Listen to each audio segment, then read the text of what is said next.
IPL के match चल रहे हैं, देखते हो आप लोग। मैच फिक्सिंग शब्द सुना है आपने? सुना है?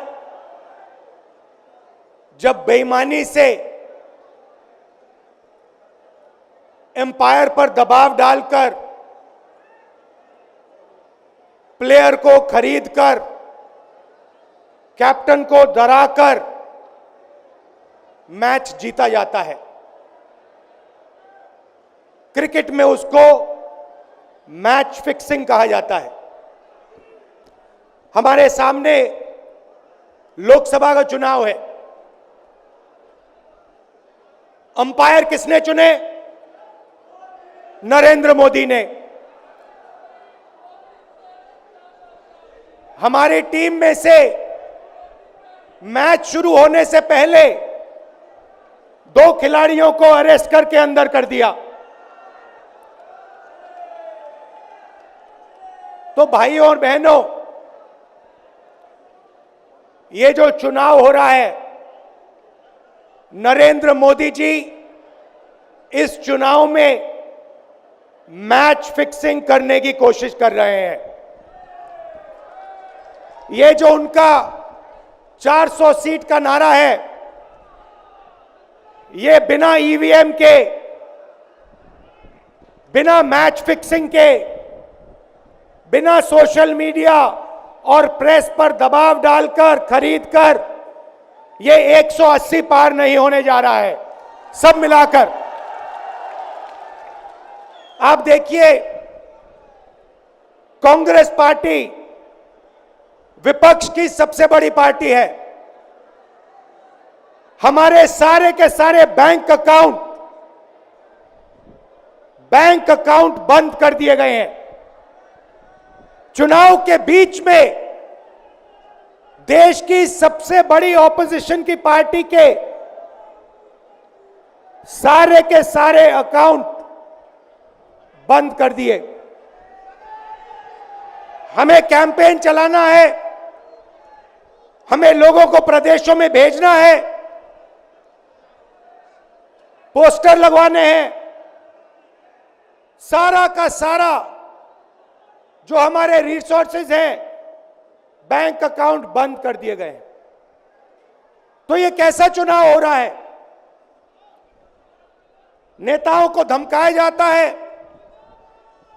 पैसे देकर सरकारों को गिराया जाता है, नेताओं को जेल में डाला जाता है। केजरीवाल जी को, सोरेन जी को ये पूरी की पूरी मैच फिक्सिंग करने की कोशिश की जा रही है। और ये मैच फिक्सिंग सिर्फ नरेंद्र मोदी नहीं कर रहे हैं। ये मैच फिक्सिंग नरेंद्र मोदी और हिंदुस्तान के 3-4 सबसे बड़े अरबपति मिलकर कर रहे हैं। ये सच्चाई है। और ये मैच फिक्सिंग क्यों हो रही है? भाइयों और बहनों, इसका सिर्फ एक लक्ष्य है कि हिंदुस्तान का संविधान, जिसने इस देश के गरीब लोगों को भविष्य दिया, सपने देखने का हक दिया, उस संविधान को हिंदुस्तान के गरीब जनता से के हाथ से छीनने के लिए यह मैच फिक्सिंग की जा रही है। और मैं आपको बताना चाहता हूं कि जिस दिन यह संविधान खत्म हो गया, उस दिन यह हिंदुस्तान नहीं बचेगा। इसको पुलिस से, धमकी से नहीं चलाया जा सकता है। यह जो संविधान है, हिंदुस्तान की जनता की आवाज है, हिंदुस्तान के दिल की धड़कन है। इसको जिस दिन खत्म कर दिया गया, उस दिन यहां पे हिंदुस्तान नहीं बचेगा। अलग अलग स्टेट हो जाएंगे, हिंदुस्तान नहीं बचेगा। यही इनका लक्ष्य है।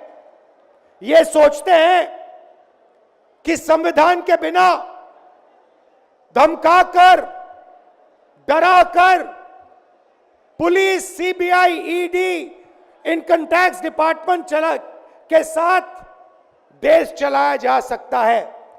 ये सोचते हैं मीडिया के बिना देश चलाया जा सकता है।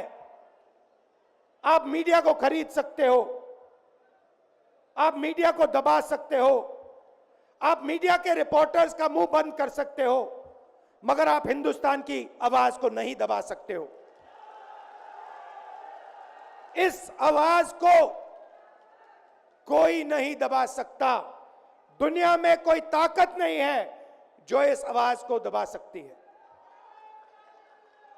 भाइयों और बहनों, बीजेपी के एमपी ने कहा